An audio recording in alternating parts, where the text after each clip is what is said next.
The joyful sounds of babies, laughing and splashing, bounced off the white-painted walls of the neat villas surrounding the clear blue water of a large private pool. I took another sip of my gin and tonic and watched as my adult son and his wife played happily with their 3-year-old boy in armbands and their 1.5-year-old daughter, who was floating in the water in a bright yellow swim ring. I looked at my beautiful wife, Jane, who was sitting opposite me at the table under the shade of a large umbrella, reading a book. Even after all these years, she was still very attractive. It was hard to think of her as a mother to an adult child and a grandmother, but then, I reflected, we started our family when we were still quite young. There are many benefits to starting a family early, as I now know very well. As if instinctively sensing that I was thinking about her, Jane looked up from her book and smiled at me. I responded with a smile, nodding towards the young family in front of us. She smiled indulgently and went back to reading as I watched the heartwarming scene a little longer, thinking how much it reminded me of the happy moments the two of us had in that same pool with our own child over 20 years ago. The game slowed down a bit, and Charlotte, our pregnant daughter-in-law, stood in the shallow water before taking her son Jack by the hand and leading him up the shallow steps to their sun loungers and the pile of towels lying there. As she began to gently wipe it away, I was reminded of how undeniably beautiful she was, especially now, when, as at this moment, her pregnancy was beginning to show. Although pregnancy can be a difficult time for many, some girls have it easy, I thought, and Charlotte was definitely one of the lucky ones. Her long, dark hair literally sparkled, her eyes sparkled, and her lightly tanned skin was fresh and clean. She was still moving gracefully, despite the swelling in her belly that was now becoming noticeable, and judging by her previous 2 pregnancies, she would continue to do so almost until the very end. It was ironic, I thought, considering it had taken her so long and so much misfortune to get pregnant. To me, the biological father of her 2 children and the unborn child in her belly, she seemed especially beautiful. But it was a secret that only she and I shared, and that we must take with us to the grave. Charlotte looked away for a moment, and I chuckled as her cheeky son rushed back to the pool. His mother playfully chased him, jumping after him in the grass, before scooping him up in her arms a few feet from the water and enthusiastically tickling him in mock punishment for his escape attempt. Once she was sure he was complying, she secretly adjusted her tiny clothes. I pretended not to notice. Satisfied with Jack, Charlotte dried herself off on another large blue towel, laid it out on the sun lounger and stretched out, generously rubbing herself and her son with sunscreen, while my son Adam played with little Emily some more. Apparently, they were father and daughter. Everyone said so. She clearly had his facial features, which, since he and I are clearly father and son, should not be surprising. Indeed, this was one of the main reasons why Charlotte asked me 3 times to impregnate her. As I furtively watched, Charlotte rolled onto her side to watch Jack play with his toys. Lying on her stomach in her condition was now uncomfortable, if not impossible, and in doing so unknowingly rolled over her slender, feminine, barley-covered ass towards me and my wife. I glanced at Jane, whose eyes were still glued to the book, and then back at the slender, sexy figure in front of me. How many times have we made love? I closed my eyes and thought. It took nearly 3 months of lovemaking to conceive Jack. Barely 8 weeks for Emily, and even less for the baby growing inside her now. More than enough to leave pleasant memories for a lifetime.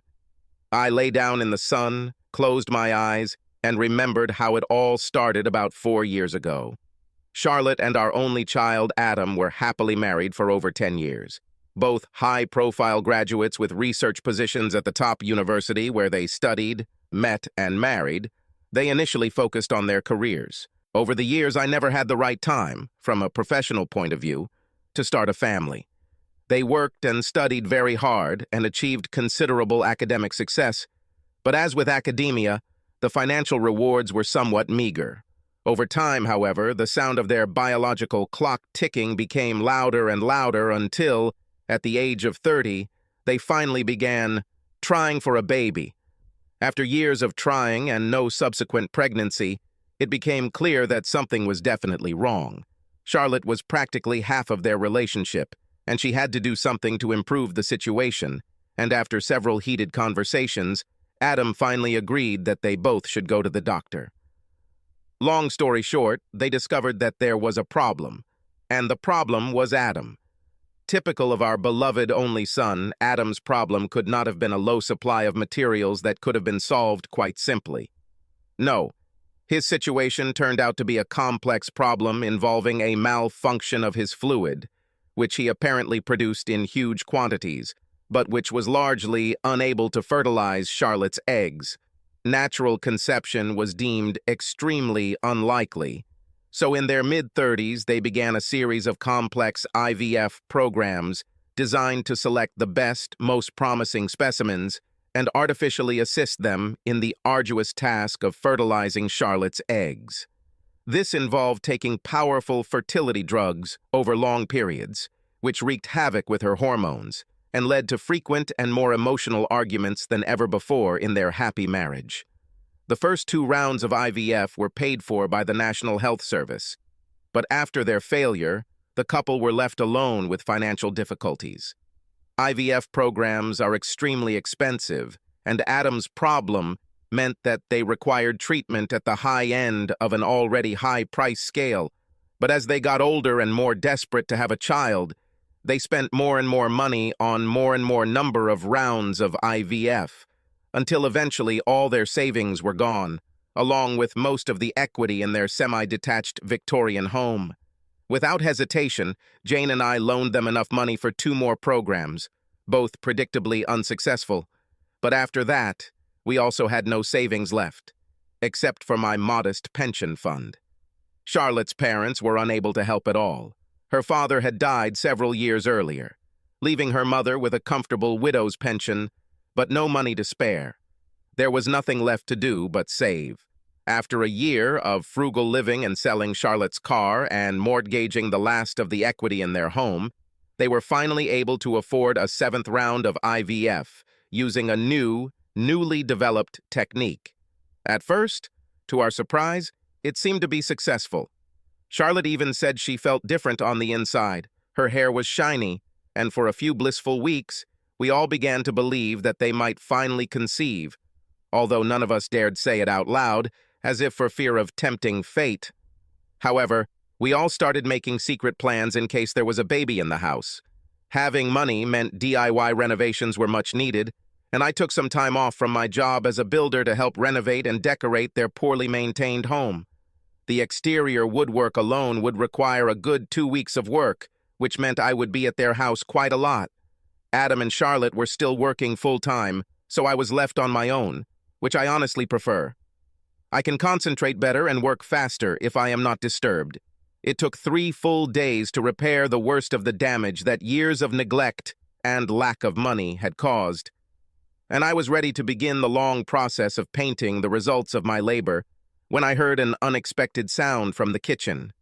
Believing that I was alone in the house, at first I suspected a thief, but as I descended the stairs and cautiously approached the kitchen window, I saw my beautiful daughter-in-law, Charlotte, sitting at the kitchen table with a bloody rag in her hands, her shoulders shaking from the silent sobs.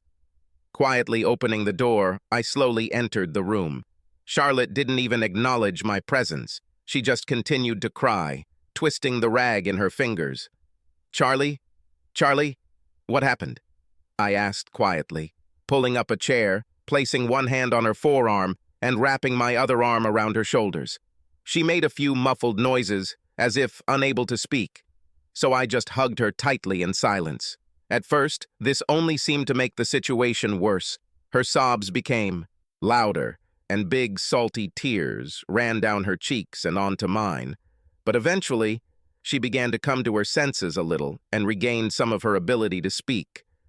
"Can you tell me now?" I asked, when she seemed calm enough to answer. She said through sobs, "I lost my baby." It took me a few seconds to understand the real meaning of her words. This meant that their 7th round of IVF treatment, the one we all hoped and prayed would be successful, failed, just like all the previous ones. She wasn't pregnant. Again. All our savings are gone, and we borrowed all this money from you, she said. I put my arm around her shoulders again and pulled her close to me. You know Jane and I don't expect that money back, right? I said, trying to calm her down. We know how important this is to both of you. It's important to us too. Adam is our only child, and we want to see you happy. But we can't just keep wasting money, she continued, her voice breaking from tears. We should have a decent home for our family, not live in this shack and spend every last penny on damn IVF. I stood up and took a tall glass from the cabinet, filling it with cold water before placing it on the table in front of her. She took it and drank half of it in one gulp. Thank you, Tony, she said, her voice much more controlled now. I just felt so alone. You are not alone, I assured her quietly. You know we're always here if you need help. And don't think we'll always tell Adam everything you tell us. You're our daughter now. I just can't bear the thought of telling him, she said. This is the end, isn't it? There's nowhere else to go, and there's no more money. I stroked her cheek soothingly as she continued talking. But he'll still want to keep trying, she sobbed. He'll ruin us. I can't let that happen. But I can't ruin his dreams either, can I? I love him too much. What should I do? Then don't tell him, I said. At least for now. What? She asked, raising her head for the first time. Go wash up. I'll make some tea and we'll discuss everything now, before Adam gets home. 15 minutes later, we were sitting at the kitchen table, drinking steaming hot tea. Charlotte looked much better. Her makeup-free face was pale, pink, and puffy, but improving as she watched. I'm sorry I was so hysterical, she said. I brushed the thought aside. It's only natural. I'm so sorry for both of you, I replied. She smiled sadly. Can you talk now? Her eyes were still a little teary, but she nodded. Let's try to look at this logically, I suggested, appealing to the common sense of the girl I knew. She nodded again. Did the doctors talk about alternatives? I asked. If you really don't succeed? Yes. Let's look at them one by one. She took a deep breath, then nodded again. Well, shall we start with IVF? I suggested. I can't, Tony, not again. Money aside, I just can't go through all of this again, only to have our hopes dashed again. And these fertility drugs are making me, well, we have terrible fights when I take them, I accept. She thought about it. And even if we had money, I couldn't waste it again. We need to move on with our lives, even if it means living without children. Have you thought about adoption? We discussed it, she replied, gradually calming down, as I had hoped. But it won't be our child in the same sense, will it? She looked puzzled. I know it's terrible to say, but neither of us were happy, and it's taking so long. Well, what other options are there? You know better than me what the doctors told you. She thought seriously. I suppose the only realistic way would be to use a donor. But this is also a problem. Firstly, with the advent of new rules, there is a shortage of donors, and it costs twice as much as regular IVF. And even if it works, the child will most likely look like his biological father and not like Adam. She paused to catch her breath. He or she may even want to find his real father when he grows up. I've seen the TV shows. She stopped, trying to hold back her tears. I can't ask Adam to raise a child who will remind him every day that he failed to create his own. She started crying again. I wrapped my arms around her trembling shoulders and held her close until the worst of the sobs passed. My heart ached for her, for both of them. I just don't know how to tell Adam when he's coming home tonight, she said, her voice choking. I just don't know. I'm scared of how he'll react to this. Do you want me, or Jane, to be here, or both? Moral support? I suggested. Charlotte seemed to find a little extra inner strength as she wiped her eyes and steeled herself in front of me. Thanks, Tony, but I think this is something we have to handle on our own. Just the two of us. I felt a little better. At least her last words showed that she had regained some control over herself. It's time to decide what we're going to do with our lives. We can't keep living like this. It was more like the Charlotte I knew and loved. I understand, Charlie, but remember, I'm here if you need help. Both of us. It may not seem like it, but you're never alone. Never. The next morning, I approached the house with a feeling of anxiety. I told Jane the bad news last night, and it took all my conviction not to let her call Adam right away. It was a matter between him and Charlotte, which they had to decide together, in their own time and alone. What would it be like, I asked, if she burst into tears on the phone to Adam before Charlotte could tell him the news herself?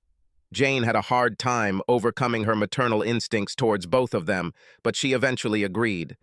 When I went to the house the next morning, I could see for myself. So, with low expectations and a heavy heart, I knocked on the kitchen door at 8 the next morning. Adam's car was not in its usual place, which meant he had left for work. This should have been a good sign. The door opened slowly. This could be a bad sign. Charlotte finally opened the door and made way for me as I carried the box of brushes and paint into the kitchen. She was fully dressed in leggings and a loose t-shirt, which I took as a good sign too. At least she wasn't too depressed to take care of herself. Indeed, when she greeted me, I saw little desperation in her. No, she looked like someone who was in control of the situation. Not at all what I expected. "How do you feel today?" I asked, hoping for a sympathetic look on my face. "I'm fine." She sighed. "The pain wasn't bad. I felt sick all day, but it could have been nerves. I still don't know how I managed to tell Adam without completely breaking down." "How did you cope?" I asked, concerned. "How did it go?" "That didn't go well," she said, pouring hot water into 2 mugs and adding a tea bag. "In fact, it was worse than I expected." She handed me the floating mug and pulled out a chair at the kitchen table. "He looked like the world had fallen on his shoulders," she continued. "I didn't realize how hopeful he was that things would work out this time." Her voice became more excited. "I tried to warn him, we all did, that you can't be sure until at least 12 weeks have passed. But—" She broke off, but her expression said it all. "Where is he now?" I asked. "He went to work," she replied, "although how he'll be able to concentrate I can't imagine." She turned to me. "Tony, I've never seen him so weird. Last night he was devastated, like the center of his world had collapsed. Today he's manic, keeps talking about another IVF and looking for new treatments. He's even talking about America." She paused and her face became serious. "Can I be honest with you?" she asked. "Certainly. I think he's afraid that I'll end up leaving him because he can't give me a child." My eyebrows must have jumped up in silence. "This is complete nonsense. Nonsense," she continued. "I love him so much. He is obsessed with the idea of having children, not me. Of course, I would like to have them too, but I need him. I want to be with him, with or without children." Tears appeared in her eyes again, but she didn't seem to notice. "I tried to get him to understand it, but he has this idea stuck in his head. I can't let this happen, Tony. I just can't. He'll ruin us, create more expectations and disappointments, and then what will happen?" I was about to put my arm around her shoulders, but she moved away a little, took a deep breath, and straightened up, as if preparing for a difficult task. I was amazed. I had always known that she was a strong, albeit quiet person, more than a match for our son's confidence. But when she spoke, her words completely surprised me. "I made a decision. It's a big decision. I stayed up almost all night thinking about it and waiting for you to come. I could believe it." She looked exhausted, and I wondered what she was going to say. When she spoke, it was almost like she had learned speech, clear and precise, but I noticed that she couldn't look me in the eyes. "I can't risk losing the person I love, but I know there's only one thing that can make him happy." She said, "We need to have a baby. We don't have the money for another IVF, even with your generous help, and it probably won't work anyway. Adoption won't make us happy." She took a deep breath and spoke quickly, as if desperately trying to get the words out. "I just have to get pregnant. There's no alternative. I'll have to use a donor, and I want it to be you." With these words, she leaned back in her chair and looked me straight in the eyes. I sat back too, stunned, trying to make sense of what my sister-in-law had just told me. I managed, feeling stupid. "Wow, Charlie. This is shocking." She was silent, clearly waiting for me to say something meaningful. "Do you want me to help you get pregnant?" "Yes, Tony, that's right. It would be the most wonderful gift you could give us both, although I don't want Adam to ever find out." "God," I said again, still in shock, trying to wrap my head around the whole idea. "There are a couple of problems, however," Charlotte continued, this time looking closely at my face. "Only a couple?" I joked. My head was spinning. "If we use the lab, there will be records. Legal records. Donor-conceived children have rights, including the right to find their genetic father when they grow up. We will never be able to hide that fact from Adam or Jane." "I see," I said. "What's the other little problem?" "Using a donor through IVF is very expensive. I mean, really expensive." I sighed. Money problem again. "We don't have any money left to pay for this, so there's only one solution." She took another deep breath. "I want us to do this, naturally." My mouth dropped open in surprise. Did I really get it right? I was speechless. "You mean, you want me, us? I want you to have sex with me, Tony, and keep having sex with me until I get pregnant." An hour later, we were still sitting in the kitchen, drinking strong black coffee from small cups, both of us needing a stimulant. The initial shock had somewhat worn off, and I now felt helpless in the face of the magnitude of the plans my sister-in-law had made during the night and which she had enthusiastically laid out to me. I felt dizzy. The whole situation seemed completely unreal, and I was still only processing part of what she was telling me. And I've been on fertility drugs so often that I know exactly when my most fertile period is. We'll need to do this every day, twice a day, when I'm ovulating. Then I'll have to lie down for an hour. Maximize my chances. Maybe it won't take much time. Make us both so happy. Please tell me that you'll at least think about it." Eventually she stopped talking, and I tried to understand it all. Honestly, without the very obvious and very big problem of me having sex with my son's wife repeatedly, it all made very clear, logical sense. My DNA was undoubtedly very close to Adam's. Although Charlotte was close to me as a daughter, she was not actually a blood relative, so there was no need to worry about possible birth defects. And if only the two of us ever knew, there would be no problem with secrecy. "Where would we meet to do this?" I asked. "Here," she answered immediately. "Where is better?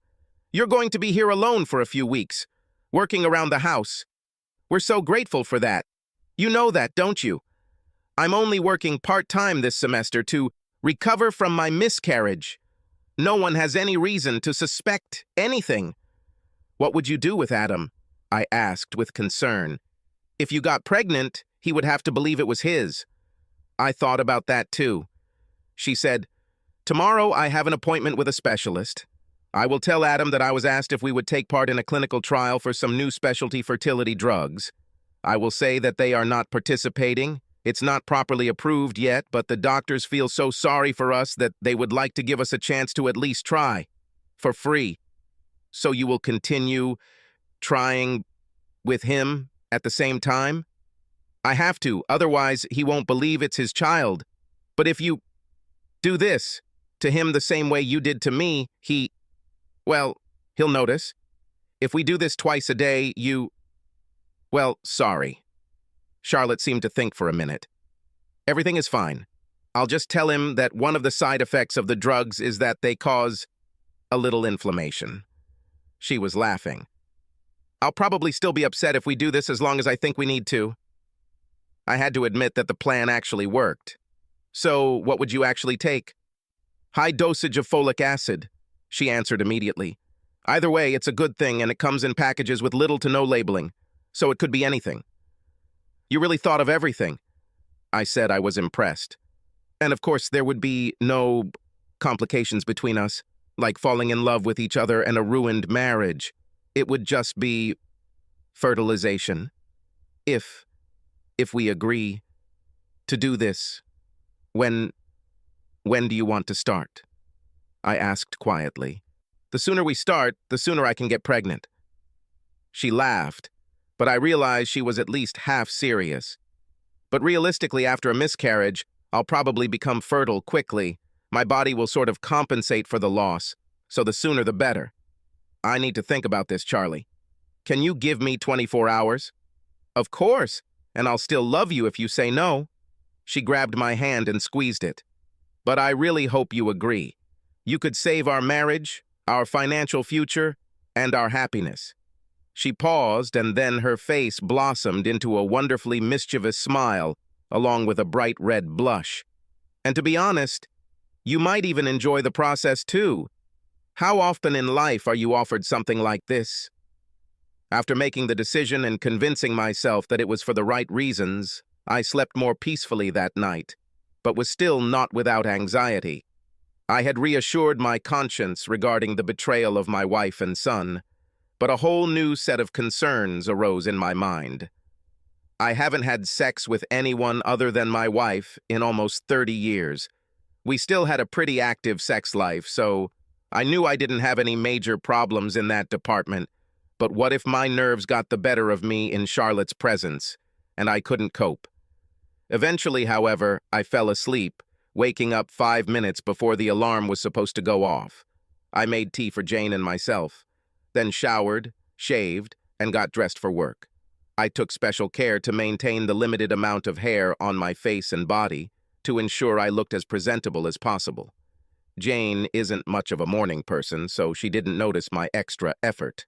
But it was still a relief when 7:30 arrived and I got into my truck, loaded with tools, and drove across town, pulling into Adam and Charlotte's driveway right when the radio announced that it was 8 o'clock. I slowly climbed out of the cabin and walked to the kitchen door, where I knocked nervously. There was a rustling sound from inside, and the door opened hesitantly. In the relative darkness of the kitchen, Charlotte looked younger and more innocent than ever. Dressed in a fluffy white robe, she smelled of sweet bath oil. Her hair was brushed to a shine, and she wore no makeup. For at least 10 years, it seemed as if they had fallen away from it. "Hi, Tony," she said, her voice sounding nervous. "Hey, Charlie," I replied with equal hesitation, entering the house and following her into the small room. I watched silently as she prepared our usual tea and we sat, carefully sipping it. Finally, I felt I had to ask to make sure I wasn't about to make a terrible mistake. "Are you still sure you want to do this?" To my surprise, my voice wavered.